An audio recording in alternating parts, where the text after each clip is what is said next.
Agriculture को select करने का भी शुक्रिया, जो कि बड़ा नेगलेक्टेड फील्ड है। पिछले 15 साल में कोशिश ये की है कि वेजिटेबल को इंटरनेशनल प्लेटफॉर्म के साथ लिंक किया जाए। जो भी कंपनी आती है वो फोकस एक प्रोडक्ट पे काम करती है, कोई पेस्टिसाइड में कर रहा है, कोई सीड में कर रहा है, कोई किसी और में कर रहा है। जब तक आप हर स्टेज पे फार्मर की सपोर्ट नहीं करेंगे, फार्मर की इनकम नहीं बढ़ाएंगे, फार्मर तरक्की नहीं करेगा। पॉपुलेशन हमारी ऑलमोस्ट दुनिया की भी और पाकिस्तान की भी डबल और ट्रिपल होने को करीब है। खुराक की ज़रूरतें कैसे पूरी होंगी?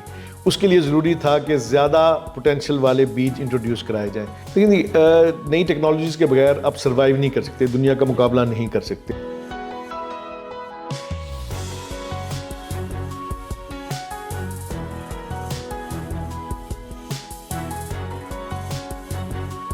अस्सलाम वालेकुम नाजरीन, शेयरिंग ऑफ प्रोफेशनल विजडम के साथ मैं हूं आपका मेज़बान अली रहमान खालिद। नाजरीन, एक टॉपिक ऐसा है जो हमारी ज़िंदगी से बहुत ज़्यादा कनेक्टेड है, लेकिन इस पे बात हम बहुत कम करते हैं, वो है एग्रीकल्चर। आज जो मेहमान हमारे साथ मौजूद हैं मिस्टर ताहिर सलीमी साहब, ये मैनेजिंग डायरेक्टर हैं हाजी सन्स के। और हाजी सन्स पाकिस्तान का एक ऐसा ब्रांड है जो हाइब्रिड सीड पे बहुत ज़्यादा काम कर रहा है, और इसके साथ साथ ये एग्रीकल्चर में फार्मर्स को प्रमोट करना और न्यू टेक्नोलॉजी को एग्रीकल्चर की फील्ड में लेके आना, इस पे ये कंपनी और ये ख़ुद भी बहुत ज़्यादा काम कर रहे हैं। आज हम इनसे जानेंगे कि इनकी कंपनी क्या क्या सर्विसेज दे रही है, ये ख़ुद इस फील्ड में कैसे आए और इन्होंने किस तरह अपने काम का आगाज़ किया। अस्सलाम वालेकुम सर, कैसे हैं आप? ठीक है, वालेकुम सलाम जी, बहुत शुक्रिया आपका। सर, मैं आगाज़ यहाँ से करूँगा कि आपने इंटर्नशिप की, इंटर्नशिप के बाद आप डायरेक्टली बिज़नेस में आ गए, तो आप किस तरह से एग्रीकल्चर की फील्ड में आए, किस तरह आपने काम का आगाज़ किया? बहुत शुक्रिया अली साहब आपका। जी सर। एग्रीकल्चर को सिलेक्ट करने का भी शुक्रिया, जो कि बड़ा नेगलेक्टेड फील्ड है, और ख़ास तौर पे आपके फोरम से जहाँ पे कासिम अली साहब की बहुत ज़्यादा कंट्रीब्यूशन है, वहाँ एग्रीकल्चर आना, इसका मतलब है एग्रीकल्चर वाकई अब वेटेज लेना शुरू हो गई है, जो कि हाजी सन्स का मेन ऑब्जेक्टिव भी है। मैंने MBA किया था कायद-ए-आज़म यूनिवर्सिटी से। अच्छा। उसके बाद फिर मैंने इंटर्नशिप की, कुछ 1 साल के करीब एक दोस्त थे, उनके साथ चार्टर्ड अकाउंटेंसी की ट्रेनिंग ली। लेकिन चूँकि बैकग्राउंड सारा एग्रीकल्चर से था, फादर फार्मर थे, भाई भी फार्मिंग करते थे, तो सोचा कि जो फार्मिंग कर रहे हैं और उनके जो रोज़ के मसाइल हैं, तो उसको वैल्यू एडिशन में क्यों ना कन्वर्ट किया जाए। तो वैल्यू एडिशन को सामने रखते हुए सीड का बिज़नेस मैंने शुरू किया था। जब सबसे पहले तो एक छोटी सी दुकान बनाई, उसको देखा कि सीड की रिक्वायरमेंट्स क्या हैं, फिर उसको जल्दी अल्लाह का शुक्र है कि इंटरनेशनली लिंक हो गया, हॉलैंड के साथ बड़ा रिलेशन बिल्ट हो गया। तो हॉलैंड आपको पता है कि छोटा सा मुल्क है, दुनिया में एग्रीकल्चर में उसकी बड़ी कंट्रीब्यूशन है। तो वहाँ पे एक रॉयल सलूस कंपनी थी जिसकी मैंने पाकिस्तान में रिप्रेजेंटेशन ली और उनके साथ मिलकर सीड पे काम शुरू किया। रूटीन में जो चल रहा था वो तो एक आम ट्रेडिशनल 3 क्रॉप्स चलती थी, गंदम, मूंजी और गन्ना, और उसके बाद मेज़ ताज़ा ऐड होनी शुरू हुई थी। तो एक वेजिटेबल एक ऐसा फील्ड था जो बिल्कुल निगलेक्टेड था, ना लोग उसके बारे में ज़्यादा जानते थे। छोटी छोटी फार्मर जो थे अपने घरों के बाहर लगाते थे, 1 आध एकड़ लगाते थे, बड़ा उसकी तरफ फोकस नहीं था। तो हाजी सन्स ने पिछले 15 साल में कोशिश ये की है कि वेजिटेबल को इंटरनेशनल प्लेटफॉर्म के साथ लिंक किया जाए, और आज अल्हम्दुलिल्लाह सीड जो है, वेजिटेबल सीड इट्सेल्फ एक इंडस्ट्री बन चुका है। न सिर्फ पाकिस्तान में बल्कि वेजिटेबल पाकिस्तान की अब बहुत सारी एक्सपोर्ट हो रही हैं। जो चैलेंजेस थे उनको मैंने स्टडी किया, उनको हल करने की कोशिश की, फार्मर्स की ट्रेनिंग्स की, उन सब को करते करते आज हम इस स्टेज पे आ गए हैं कि इंटरनेशनल मैप पे पाकिस्तान का एक वेजिटेबल में अच्छा खासा नाम है। सर, आप और आपकी कंपनी एग्रीकल्चर वैल्यू चेन पे काम कर रही हैं, इससे क्या मुराद है, और करंटली आपकी कंपनी किन किन प्रोजेक्ट्स पे काम कर रही है? देखिए, जो भी कंपनी आती है वो फोकस एक प्रोडक्ट पे काम करती है। कोई पेस्टिसाइड में कर रहा है, कोई सीड में कर रहा है, कोई किसी और में कर रहा है, लेकिन उसका फार्मर पे इम्पेक्ट नहीं आता। जब तक आप हर स्टेज पे फार्मर की सपोर्ट नहीं करेंगे, फार्मर की इनकम नहीं बढ़ाएंगे, फार्मर तरक्की नहीं करेगा। वेजिटेबल का फार्मर आप देखें, पहले उसका कोई हिसाब किताब ही नहीं था, उसको ना कोई इनकम होती थी, बड़ी क्रॉप्स इनकम कहलाती थी। अब जो लीड कर रहा है वो वेजिटेबल फार्मर लीड कर रहा है, उसकी 7-8 लाख रुपए पर एकड़ इनकम आती है ऑफ सीजन वेजिटेबल से। तो मैंने जो काम शुरू किया, मैंने ये कहा कि एंड ऑफ द डे हमने फार्मर को की इनकम को बढ़ाना है। बीज से शुरू किया, पहले बीज पे फोकस किया, फिर देखा कि बीज के बाद मसाइल थे लोगों के, वो प्रोडक्शन कर लेते थे, बिकती नहीं थी। तो मैंने स्टडी किया बिकती क्यों नहीं है, क्या रीज़न है। सारे एक ही वक्त में मंडी में आ रहे थे, इसलिए नहीं बिकती थी। तो मैंने फिर ऑफ सीजन वेजिटेबल को फोकस किया कि हम ऑफ सीजन पे प्रोड्यूस करें, ताकि फार्मर को थोड़ा सा विंडो भी बड़ी हो और थोड़ा सा रेट भी अच्छा मिले। उसमें ग्रीन हाउस आ गया, ग्रीन हाउस की वजह से बड़ी सक्सेस हुई। फिर ग्रीन हाउस को सक्सेसफुल करने के लिए ड्रिप इरिगेशन बड़ी ज़रूरी थी। फिर मैंने इंटरनेशनल दुनिया में ढूंढा कि ड्रिप इरिगेशन कहाँ से मिल सकती है, उसको पाकिस्तान में लेके आए, वो एक अलग एडिशन शुरू हो गई। इन दोनों को कामयाब करने के लिए नर्सरी चाहिए थी, नर्सरी अच्छी करने के लिए एक प्लांट लगाया हॉलैंड के ताउन से, तो अब नर्सरी हम दे रहे हैं। तीसरा आखिरी जो फैक्टर था रह गया था वो था post harvest.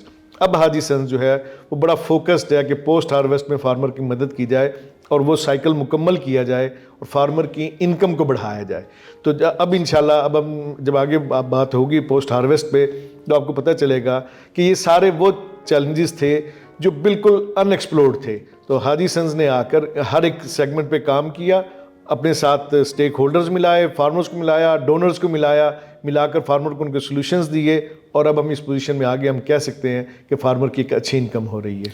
Sir hybrid seed पे आप काम कर रहे हैं, सर ये जो कॉन्सेप्ट है ये वैसे तो थोड़ा पुराना है, इतना नया नहीं है, लेकिन हाइब्रिड सीड किस तरह से काम करता है और इससे क्या क्या बेनिफिट्स होते हैं? ये बीज जो है आपको पता है कि जिस तरह क्लाइमेट चेंज आ रहा है और जिस तरह पॉपुलेशन बढ़ रही है उसमें हमारे पास रिसोर्सेज वही हैं, वही ज़मीन है, वही पानी है, वही हवा है। पॉपुलेशन हमारी ऑलमोस्ट दुनिया की भी और पाकिस्तान की भी डबल और ट्रिपल होने के करीब है। तो वो फूड सिक्योरिटी के पॉइंट ऑफ व्यू से खुराक की ज़रूरतें कैसे पूरी होंगी, उसके लिए ज़रूरी था कि ज़्यादा पोटेंशियल वाले बीज इंट्रोड्यूस कराए जाएं। इंटरनेशनली दुनिया में बहुत काम हो रहा था, पाकिस्तान में इस तरह की इंट्रोडक्शन नहीं थी सिवाय चंद क्रॉप के। एक मेज़ ऐसी क्रॉप थी जिसमें हाइब्रिड पे काम हो रहा था। हाजी सन्स ने हाइब्रिड राइस पे काम किया और फिर वेजिटेबल सीड को लेके आए। हाइब्रिड का फ़ायदा ये है न सिर्फ आपकी यील्ड बढ़ती है बल्कि बीमारियों के खिलाफ मुदाफ़त भी अच्छी है। शेल्फ़ लाइफ एक ऐसी चीज़ है कि आपकी चीज़ें जल्दी ख़राब ना हो, उसमें भी हाइब्रिड का रोल है कि आप दो मुख्तलिफ़ किस्म के बीज लेकर उनकी आपस में क्रॉसिंग कराते हैं, उसमें से देखते हैं कि शेल्फ़ लाइफ जिस चीज़ की अच्छी है वो ट्रेड डाल लेते हैं, जिसमें यील्ड का पोटेंशियल अच्छा है वो डाल लेते हैं, कलर का कोई पोटेंशियल है वो वाला आप इनकॉर्पोरेट कर लेते हैं। तो आप 5-6 साल के बाद आप इस पोजीशन में आते हैं कि वो प्रोडक्ट दे सकें जिसकी यील्ड भी अच्छी है, जिसकी रेजिस्टेंस भी अच्छी है, जिसकी शेल्फ लाइफ भी अच्छी है। सर आपका जो इदारा है हाजी सन्स ये वुमेन एम्पावरमेंट पे किस तरह से काम कर रहा है? तो हमारी आपको पता है 51% से ज़्यादा आबादी फ़ीमेल की है और अब माशाल्लाह बच्चियाँ बहुत पढ़ी लिखी आ रही हैं। अनफॉर्चुनेटली उनके पास अपॉर्चुनिटीज़ बड़ी कम हैं।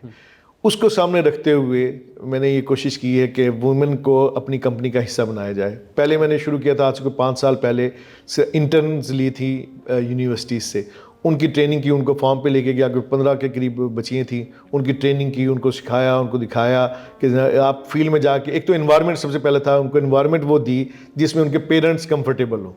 जब वो पेरेंट्स कंफर्टेबल हो गए तो मेरे लिए आसानी हो गई।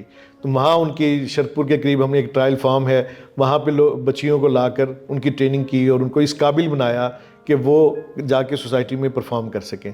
फिर हमने फ़ौरन जो उनमें से अच्छी बच्चियाँ थीं उनको जॉब ऑफ़र की। अब वो न सिर्फ एग्रीकल्चर में ट्रू मानों में, थ्योरेटिकली तो बहुत डॉक्टर्स हैं लेकिन जिनको प्रैक्टिकल फील्ड का नॉलेज हो वो नहीं है। तो हाजी सन्स में जो लड़की हैं वो माशाल्लाह बड़ी एम्पावर्ड है, उनके पास नॉलेज बेस बहुत है, उनके पास इन मीटिंग्स हम की इंटरेक्शन बहुत करवाते हैं फील्ड की टीम के साथ, फार्मर के साथ। इसके अलावा हम उनको फील्ड में भी लेके जाते हैं, उससे ये हुआ कि उनको प्रैक्टिकल नॉलेज आ गया। अब कम से कम 50% ऑफिस में हाजी सन्स की जो स्टाफ है वो फीमेल है। अब ये वो कंट्रीब्यूशन है जिसको आप इतनी बड़ी कंट्रीब्यूशन है उसका आप अंदाज़ा नहीं लगा सकते। इसके बाद हाजी सन्स की सक्सेस देखकर बहुत सारी कंपनीज़ ने एग्रीकल्चर सेक्टर में, जिसके बारे में ये था कि जी यहाँ पे फीमेल का कोई रोल ही नहीं है, अब वो भी हायर कर रहे हैं। तो हाजी सन्स के इस वक्त मेरा ख्याल है कोई 100-150 के करीब ऐसी बच्चियाँ होंगी जिनको हाजी सन्स ने ट्रेन किया और मुख्तलिफ ऑर्गेनाइजेशन में वो परफॉर्म कर रही हैं। सर मैंने जब आपकी कंपनी के बारे में स्टडी किया तो मुझे पता लगा कि आप रिसर्च एंड डेवलपमेंट पे बहुत ज़्यादा फोकस करते हैं और इसमें ख़ास तौर पे मैं ये जानना चाहूँगा कि नई टेक्नोलॉजी के ज़रिए रिसर्च एंड डेवलपमेंट और फिर उसकी इम्प्लीकेशन अपनी फील्ड में, अपनी कंपनी में, वो आप किस तरह कर रहे हैं? देखिए नई टेक्नोलॉजीज़ के बगैर आप सर्वाइव नहीं कर सकते, दुनिया का मुकाबला नहीं कर सकते। दुनिया बहुत आगे चली गई है। पाकिस्तान का जो फील्ड ख़ास तौर पर एग्रीकल्चर है वो अनफॉर्चुनेटली बहुत पीछे है। तो जो दुनिया जहान में, मैं दरमियान में एक बात रह गई बताना कि मैं एप्सा एक ऐसा प्लेटफॉर्म है, एशिया पैसिफिक सीड एसोसिएशन, 60 मुल्कों की ऑर्गेनाइजेशन है, थाईलैंड में इसका हेड ऑफिस है और पूरी दुनिया के यहाँ पे जो सीड इंडस्ट्री के लोग हैं वो इकट्ठे होते हैं। मुझे खिदमत का मौका मिला, 4 साल मैं वहाँ पे एग्जीक्यूटिव कमेटी का मेंबर रहा, फिर 2 साल वाइस प्रेसिडेंट रहा और फिर पहला और वाहिद पाकिस्तानी अब तक हूँ जो फिर प्रेसिडेंट भी बना। तो मुझे मौका मिला दुनिया जहान की रिसर्च को देखने का, दुनिया को स्टडी करने का कि वो लोग कहाँ पहुँचे हुए हैं। ज़ाहिर है हमारी मीटिंग्स में प्रेजेंटेशंस होती थी, मुल्कों के लोग आके प्रेजेंट करते थे, तो वो जो चीज़ें मैंने वहाँ देखी वो कोशिश की पाकिस्तान में लेके आऊँ। तो फिर जस्ट आप देखें हाजी हसन की एज सिर्फ 15 से 16 साल है, लेकिन 6 ऐसी टेक्नोलॉजीज़ हैं जो पाकिस्तान में पहले कोई नहीं जानता था, लेकिन हाजी हसन ने उसको इंट्रोड्यूस करवाया, इंटरनेशनल डोनर्स लेके आए और अब अल्हम्दुलिल्लाह वो इस लेवल पे हैं कि पाकिस्तान में अडॉप्शन उनकी बहुत अच्छी है। किसी एक कंपनी ने इतनी टेक्नोलॉजीज इंट्रोड्यूस नहीं कराई होंगी। उसका फ़ायदा क्या है कि फार्मर जो है उनकी इनकम बहुत अच्छी हुई है, इनकम बढ़ी है उनको एम्पावरमेंट हुई है और उनको हौसला बढ़ा है कि नई टेक्नोलॉजी पे अगर वो इन्वेस्टमेंट करते हैं तो उसका रिटर्न मिलता है। अगर आप बात करें, हाइब्रिड सीड एक टेक्नोलॉजी है, ड्रिप इरीगेशन एक टेक्नोलॉजी है, इसके बाद सीडलिंग और ग्राफ्टिंग जो पहले पाकिस्तान में नहीं थी वो हाजी हसन कर रहा है, वो एक टेक्नोलॉजी है। इसके बाद अब जो है पोस्ट हार्वेस्ट की बात करें, हर्मेटिक टेक्नोलॉजी, ये वो है जो फूड सिक्योरिटी के लिए और मुल्क के लिए बड़ी अहम है।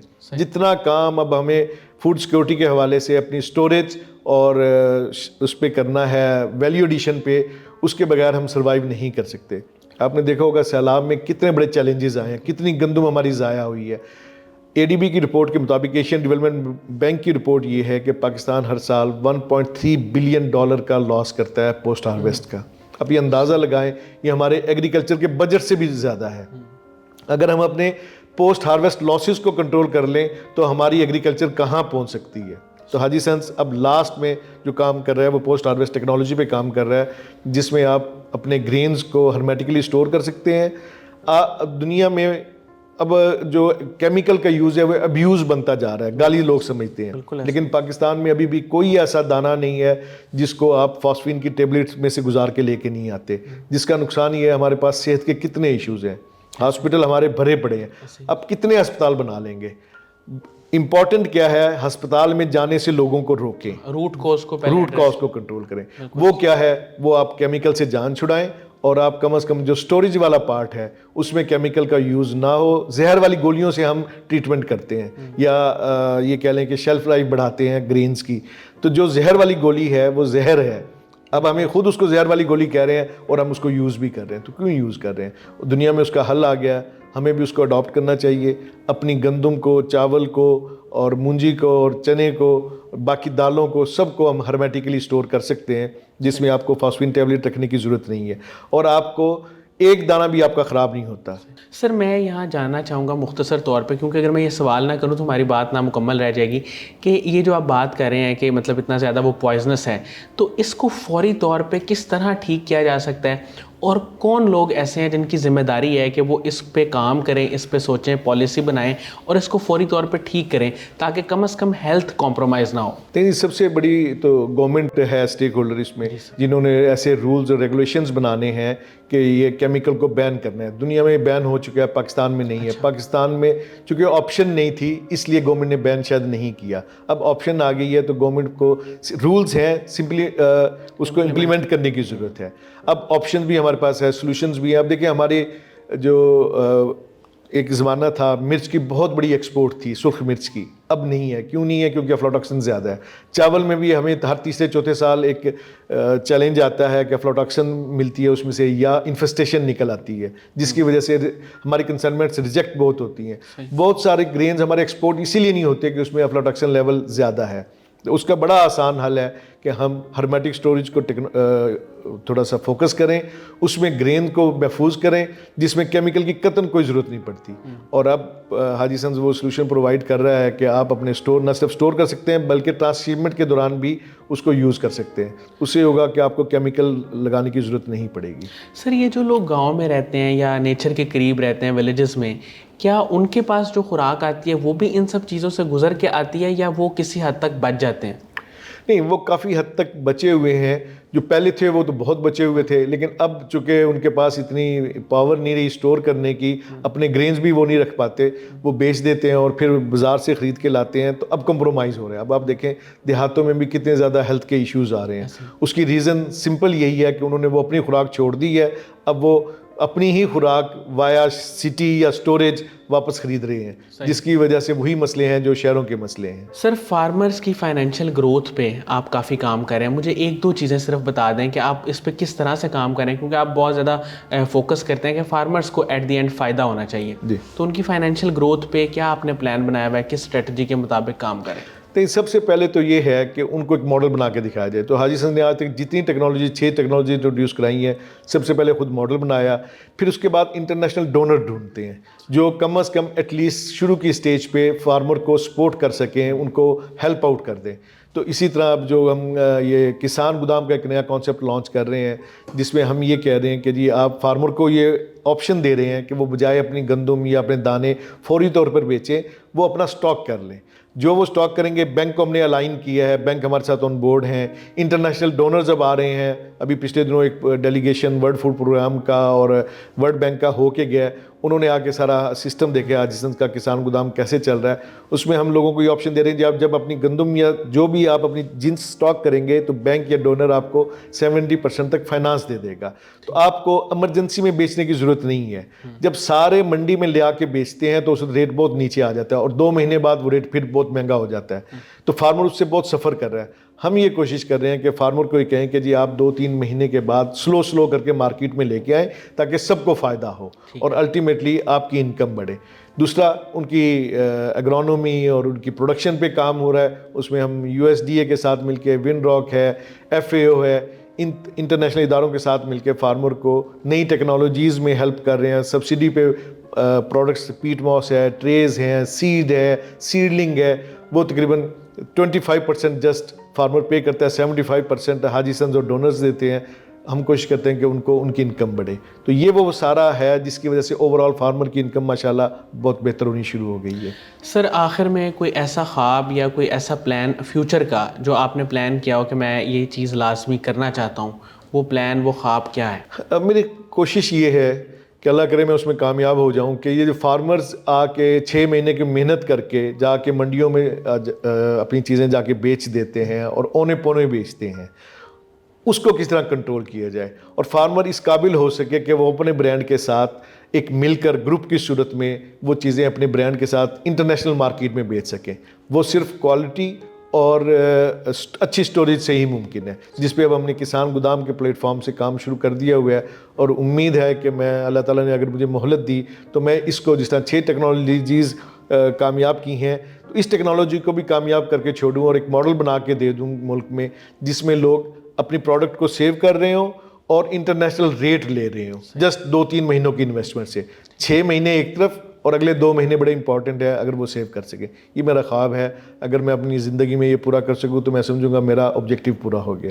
सर कासिम अली शाह साहब की फाउंडेशन और कासिम अली शाह साहब के काम को आप कैसे देखते हैं? लेकिन आज तक दुनिया में प्रोडक्ट पे बहुत काम हुआ है, बहुत प्रोडक्ट्स बनी है, लेकिन पाकिस्तान के भी प्रोडक्ट्स दुनिया जानते हैं। सिर्फ पाकिस्तान एक चीज़ में लैक कर रहा था, वो था ह्यूमन रिसोर्स। तो कासिम अली शाह साहब ने जो काम किया है वो कोई बंदा उसका मुकाबला नहीं कर सकता। इतनी बड़ी कंट्रीब्यूशन है कि आप उसका अंदाज़ा नहीं लगा सकते कि आप माइंड्स को चेंज कर रहे हैं, आप लोगों को एक प्रोडक्ट के तौर पे बंदों को दे रहे हैं। इतना लेक्चर देना, इतना लोगों को समझाना और हमारे जैसी कौम को समझाना जो बड़ी रिजिड है और जो बड़ा समझ है, बड़ा पेशेंस का काम है। ये कासिम शाह साहब का ही पेशेंस है जो वो इतनी डेडिकेशन के साथ लगे हुए हैं और लोगों को इस तरह समझाते हैं कि बात उनके दिल में उतर जाती है और बड़ा रेवोल्यूशन आ रहा है आहिस्ता आहिस्ता। ठीक है, बड़ा लंबा प्रोसेस है, लेकिन जो कंट्रीब्यूशन है वो अनफॉरगेटेबल कंट्रीब्यूशन है उनकी। Thank you so much Mohammad Tahir Salimi sahab, आपने हमारे लिए टाइम निकाला, आपने खसूसी तौर पे आप तशरीफ़ लाए, मैं आपका शुक्रगुजार हूँ। नाज़रीन, मुझे उम्मीद है कि इनकी गुफ्तगू से आपको बहुत कुछ सीखने को मिला होगा। जो एग्रीकल्चर की फील्ड में चैलेंजेस हैं उस पर भी इन्होंने बात की और उसका हल क्या है वो बड़े बेहतरीन अंदाज में इन्होंने बताया। और इनका जो ख्वाब है, अल्लाह ताला से दुआ है कि अल्लाह ताला इन्हें उसे मुकम्मल करने की तौफीक दे। इसके साथ ही इजाज़त दीजिए, इंशाअल्लाह दोबारा हाज़िर होंगे एक नए इंटरव्यू के साथ। अल्लाह हाफ़िज़।